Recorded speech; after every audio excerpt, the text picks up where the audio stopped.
Welcome to Real Talk Sessions. In this space, you can slow down, breathe, and be honest with yourself and with me. We'll talk about life as it is, the struggles, the steps forward, and the small wins that matter most. Together, we'll find clarity in the chaos. This is Akai Sun.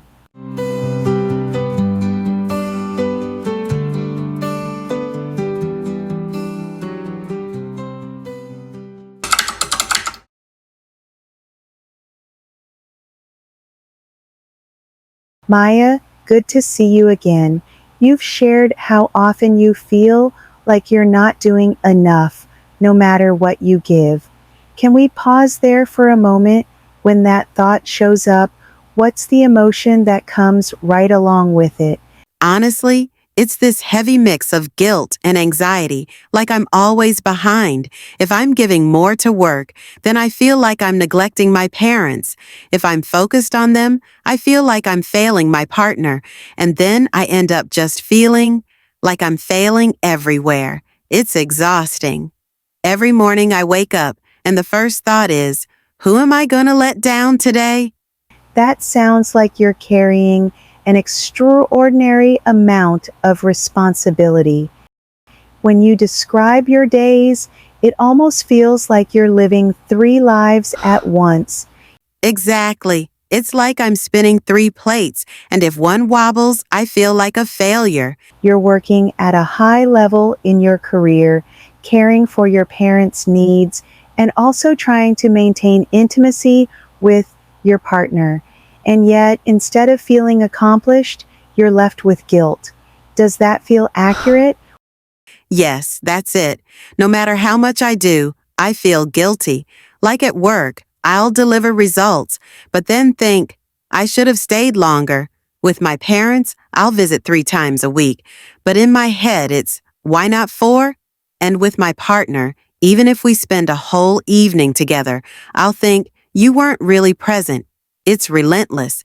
What does that guilt usually sound like in your head?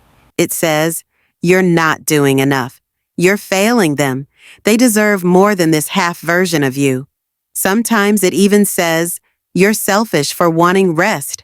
So even when you're showing up, your mind tells you it's not enough. That must feel exhausting. Completely. I'm tired in my bones. And the worst part is, even on the days I give everything, it still feels like it's not enough. I hear how heavy this is. Can I reflect something back? It sounds like your heart is in 3 places at once: work, parents, and relationship, but you only have one body. So, wherever you are, you feel pulled away from the others. Yes, that's exactly it. Wherever I am, I feel guilty about where I'm not. What do you fear will happen if you're not constantly giving 100% everywhere?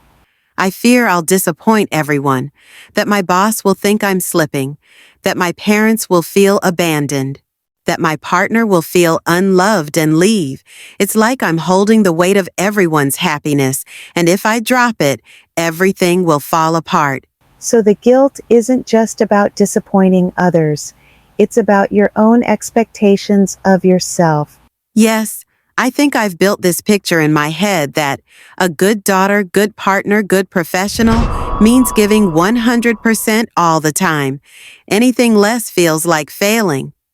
Maya, can I gently challenge you? Perfection in all 3 areas at once is humanly impossible.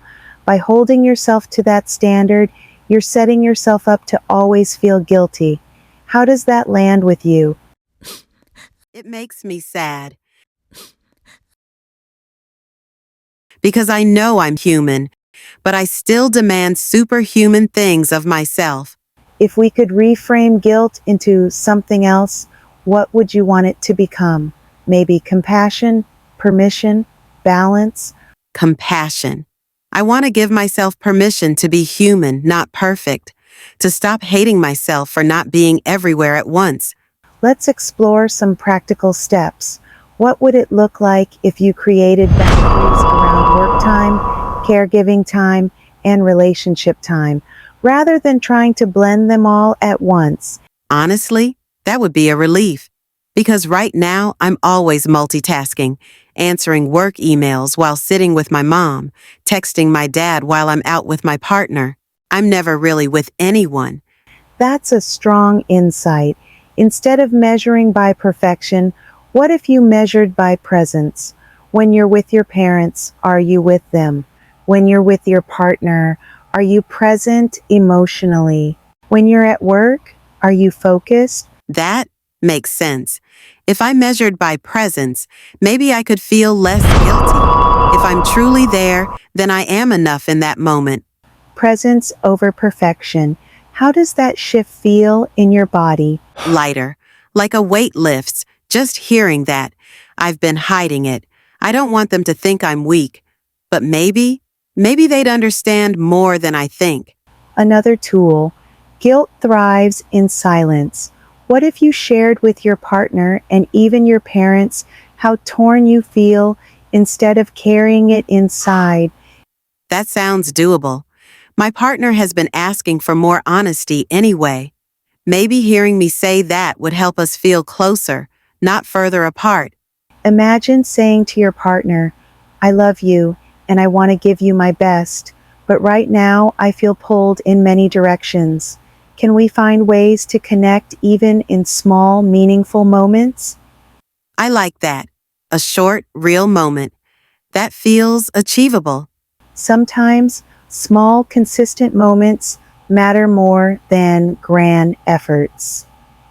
A 10-minute heartfelt check-in might nourish your relationship more than hours of distracted time. Thank you. I don't feel fixed, but I do feel like I'm not crazy, that this guilt has a name, and I don't have to keep juggling silently.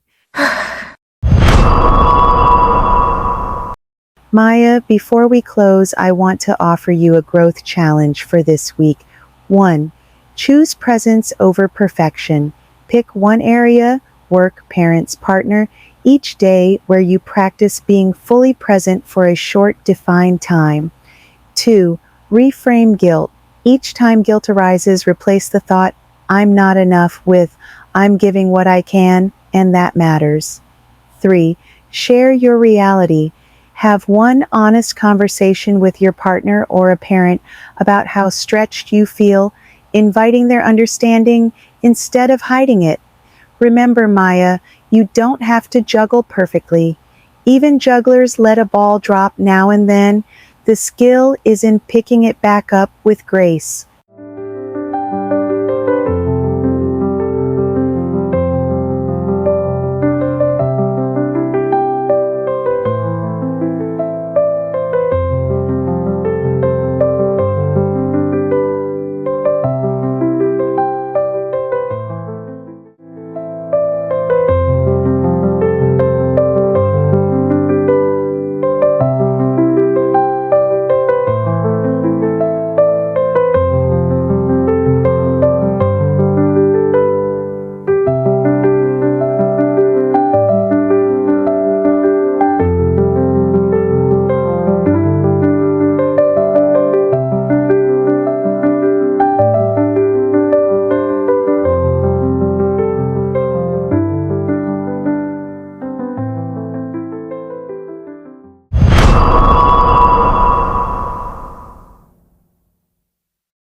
Three years ago, Maya was drowning in guilt, juggling her high-pressure career, caring for aging parents, and maintaining her relationship.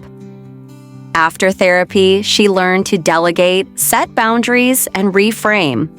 Quote, enough, unquote.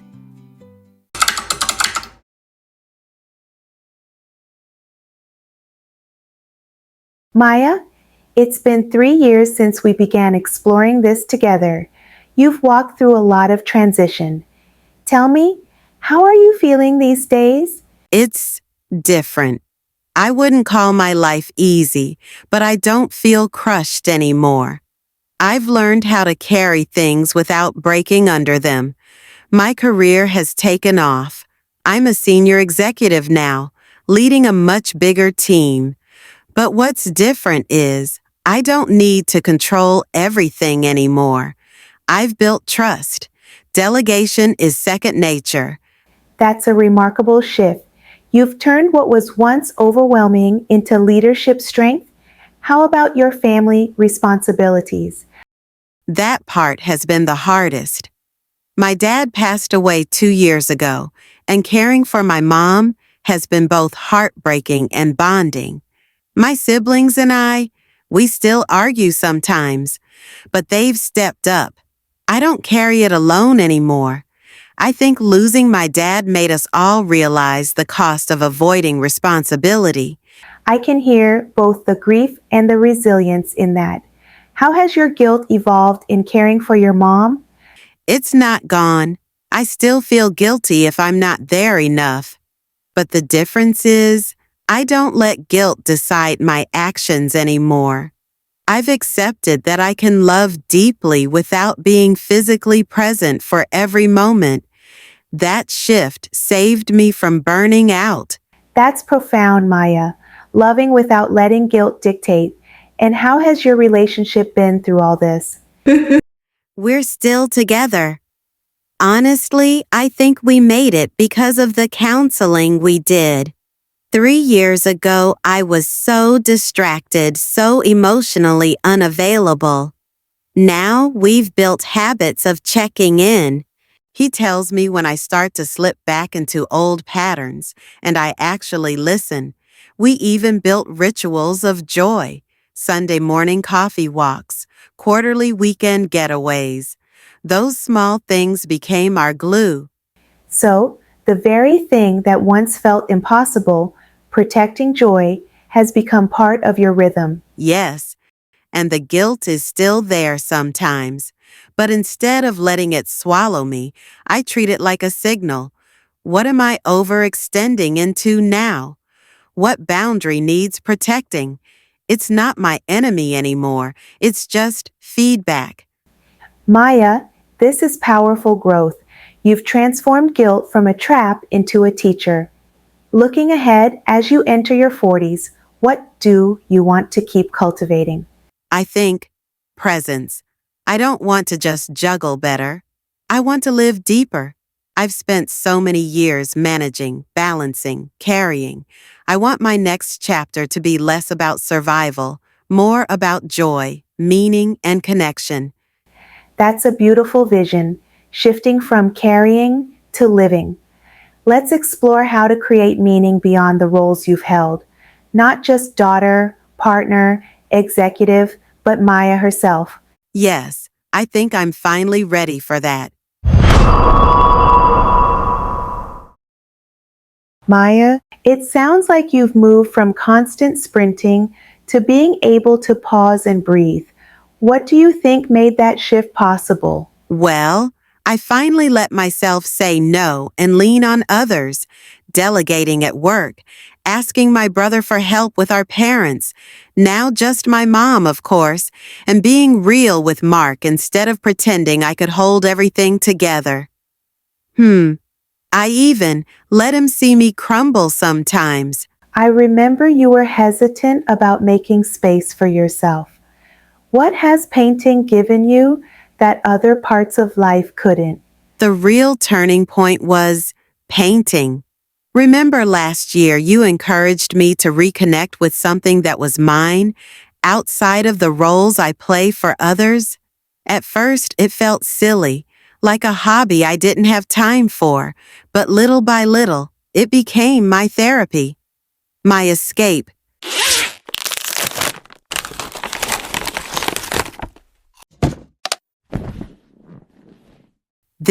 These are mine. I started with doodles, then watercolors, and now, well, I'm not calling myself an artist, but it's become part of who I am. This one here, with the deep blues and grays, I painted it after a fight with Mark. It was me letting go instead of holding it all inside. And this brighter one, with oranges and pinks, I painted it after my mom told me she was proud of me. Not for my job, but for being her daughter. There's so much emotion in these. What's it like for you, showing them here, outside your private space? For being me, it's vulnerable. A year ago, I wouldn't have dared, but now I almost crave it. Being seen for something beyond performance and responsibility. A few months ago, I even submitted 2 pieces to a local community art show. Standing there with my work on the wall, I felt alive in a way I hadn't in years. And how did your mom and Mark respond to that? My mom didn't really understand the art itself, but she asked me to send photos. That meant more than I expected. And Mark, he's been amazing. He told me, "I haven't seen you this happy in so long." It shifted something in our relationship, too. That sounds like a beautiful balance beginning to emerge. Exactly. My identity has always been about carrying projects, carrying family needs, carrying guilt. But who am I when I put the weight down? Like I'm not just surviving for everyone else, but creating something for myself. That's profound, Maya. A year ago, you defined yourself only as a daughter, a partner, an executive, each identity tied to what you could do for others. Today, you're showing me Maya, the woman who creates, who feels, who is learning to live. For this next season, Maya, I'd like you to expand on this idea, shifting from carrying to living. Each week, I want you to make one intentional choice that reflects living Maya, not carrying Maya. That might mean saying no to an extra project at work, spending an afternoon painting without guilt, or asking your brother to take over an errand for your mom. Write it down each week so you can see your growth in black and white. That actually makes me feel lighter.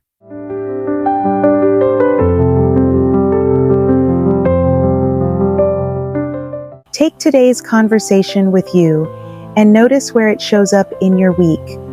Until next time, this is Real Talk Sessions with Akai Sun.